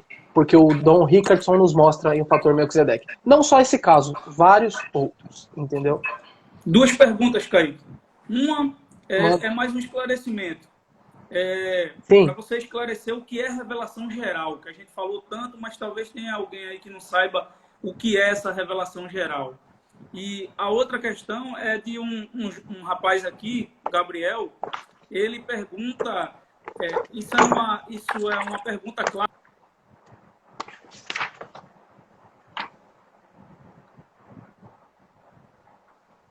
Que o judeu no Antigo Testamento ele era salvo pela promessa, pela fé no Messias que viria.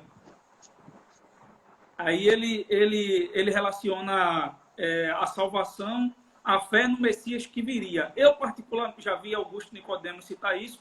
Eu, particularmente, não acredito que antes de Abraão, principalmente, antes de haver lei, uma pessoa ali poderia ter o entendimento de que haveria de vir um Cristo e crer nele para a sua salvação. Eu acredito que a salvação era por outros termos.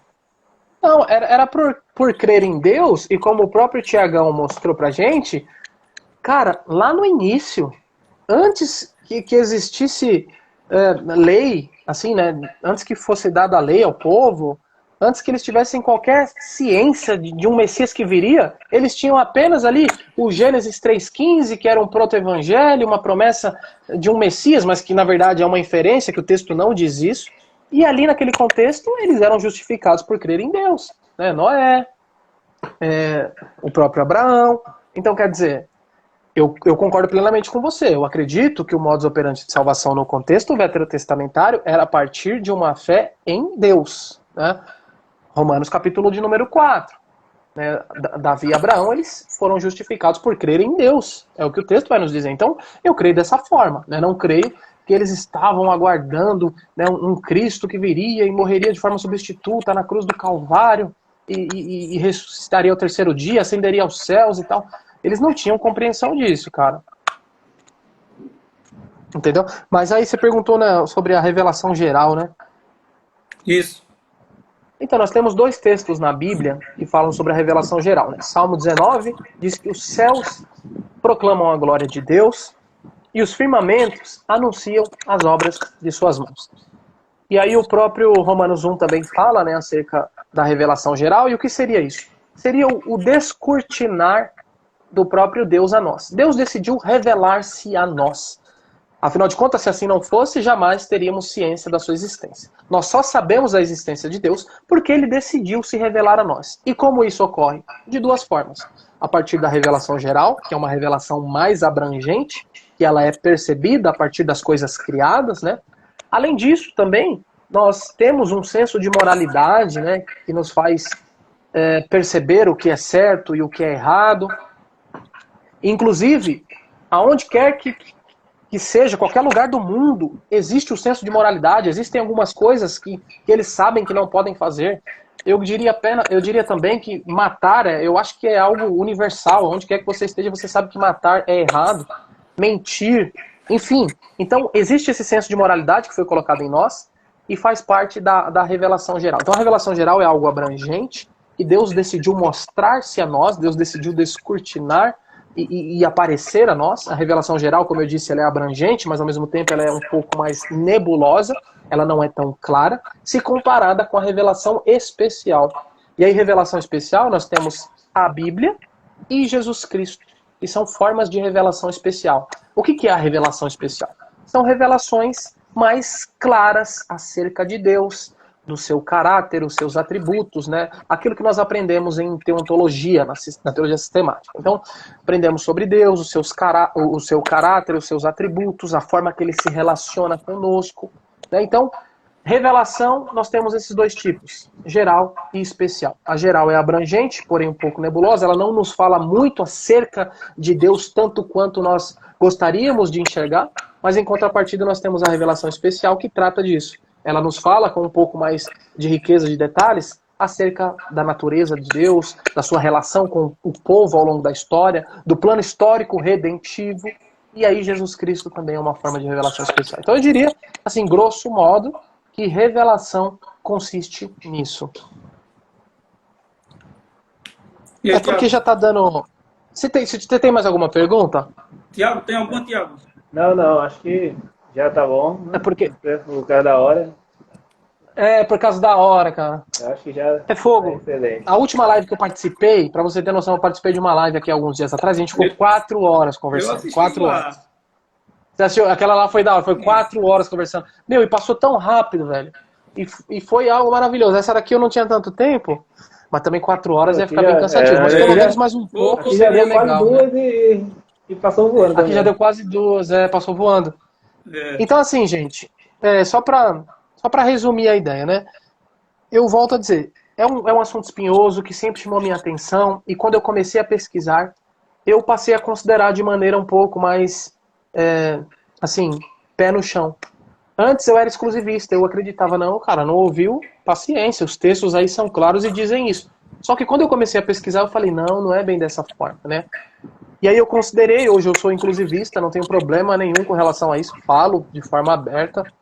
Acredito que é uma crença ortodoxa, não invalida em nada, não é liberalismo, não é heresia, muito pelo contrário, é uma crença ortodoxa, não invalida o sacrifício de Cristo, muito pelo contrário. Ela simplesmente abrange um pouco mais a salvação, no sentido de que quando o evangelho não chega, o ideal é que chegue, mas se porventura ele não chegar, Deus, na sua bondade, graça e misericórdia, estendeu um pouco mais a partir da revelação geral e providência. Isso vai acontecer em larga escala? Não sei. Eu não me considero nem otimista e nem pessimista, né?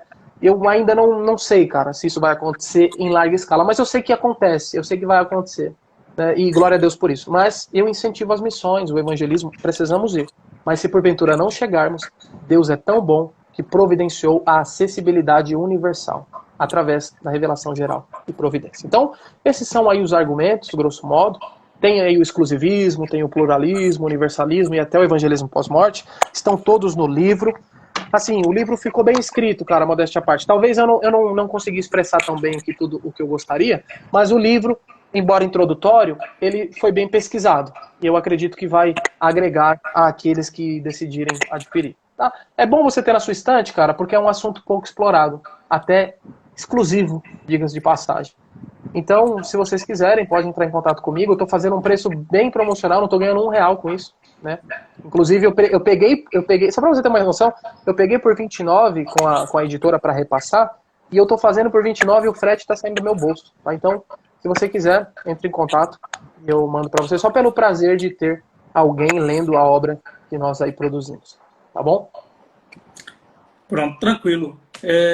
Só as palavras finais aqui. Como eu disse, o Kaique tem uma página. A página do Kaique é a Teologia Expressa. Você encontra lá o Kaique. O Kaique, ele é bacharel em teologia, está fazendo mestrado, não é isso, Kaique? Isso. Fazendo mestrado. Fazendo mestrado em teologia. E é escritor desse livro aí que vocês viram. O livro, com certeza, vai abordar todo esse assunto. Eu fiz muitas interrupções a Kaique aqui, propositalmente, pessoal. Foi proposital, porque eu sabia que o conteúdo era muito extenso do livro e ia ficar difícil da gente abordar todos os temas. Então, eu saí perguntando algumas coisas aleatórias, porque eu sabia que ele ia falar aí e todo mundo que entrasse ia poder ver alguma coisa. Mas foi uma Eu fico à disposição, tá? Se alguém tiver alguma dúvida e quiser me mandar lá no direct, pode mandar que eu respondo com o maior prazer. Fico à disposição total aí. Pronto, pessoal. A live foi muito boa. Meu amigo Tiago aí, agradecendo já a Kaique por essa disposição de vir aqui e trazer essa palestra aí pra gente na nossa página. Eu agradeço muito. Deus abençoe Kaique. Inclusive, a prova de que o inclusivista evangeliza é que a página de Kaique é uma página muito voltada para o evangelismo. Você vai ver lá ele evangelizando o tempo todo lá na página. Verdade. Então, cara. muito obrigado aí, Kaique. Deus abençoe. Meu irmão Tiago. O Billy Graham era inclusivista, se serve aí como... Coisa boa. Meu irmão Tiago aí, palavras finais aí, Tiago. Não, excelente. Muito obrigado aí, Kaique, pela disposição, pelo conteúdo aí riquíssimo. E é isso aí, vamos que vamos. Inclusivista, evangeliza assim, tô com a camisa da Cru aqui para mostrar. Planejando uma live aí com o meu amigo Lucas Martins, que é missionário da Cru e é inclusivista também. Então, bola. Inclusivistas estão aí com tudo. Maravilha. Gente, Deus abençoe. Obrigado pelo convite. Gostei demais de participar. Vocês são muito gentis aí, carismáticos. Foi muito bom. Tá bom? Valeu, meu irmão. Deus abençoe. Deus abençoe o pessoal aí. Vamos tentar deixar a live salva aí. Depende de Tiago. Vou tentar aqui. Vai dar certo. Beleza. Valeu, gente. Valeu. Um abração. Com Deus. Amém.